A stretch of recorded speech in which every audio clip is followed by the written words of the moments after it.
Nous sommes sur la route touristique entre Bandiagara et Bankas. Pour éviter des accidents sur cette route dangereuse, les passagers choisissent de marcher sur des kilomètres.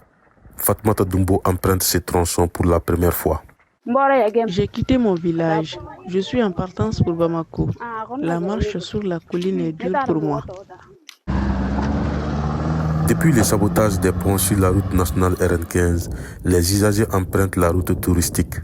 Une route très dangereuse. Plusieurs accidents s'y sont produits. Boaka Tanapo est un jeune chauffeur. Son véhicule s'y est renversé juste à la descente de la montagne. La route touristique Bandiagara-Bankas est devenue un calvaire pour nous.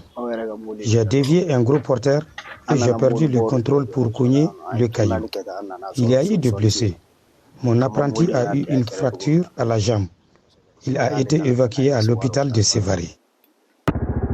En plus, des engins explosifs sont souvent posés sur ce tronçon. Sur place, le groupe d'autodéfense a repéré 3 engins, comme nous l'indique Yaye Djigiba du groupe d'autodéfense d'Anna Amasago. Les groupes armés ont posé 3 engins explosifs. Le premier, c'était entre Bandiagara et Djombolo. Les militaires ont pu désamorcer. Nous avons identifié 2 autres la semaine dernière. Une voiture transportant du sable en un RT1. Heureusement, il n'y a pas eu de mort. Une situation qui a eu un impact économique sur cette région. Les carburants et les autres produits de première nécessité sont devenus chers. Les opérateurs économiques, à l'image d'Ali Djigiba, commerçant à Mopti, s'inquiètent et interpellent les autorités maliennes. La route touristique est vraiment dangereuse. Nos activités tournent au ralenti. Il est temps que les autorités réagissent pour la reprise du trafic sur la route nationale 15.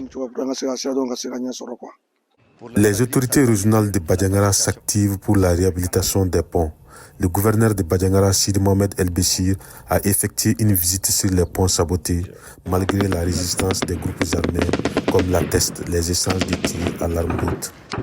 Nous sommes engagés pour notre pays, pour sa stabilité, pour la pacification de cette région de Bandiagara. Cette lutte contre le terrorisme, qui n'épargne ni enfants ni femmes, en posant des EI, sans distinction, sur une route fréquentée, nous pouvons que les combattre. Bien avant la crise sécuritaire dans le centre du Mali, cette route était empruntée par des milliers de touristes venus de par le monde pour visiter et contempler la beauté du pays Dogon.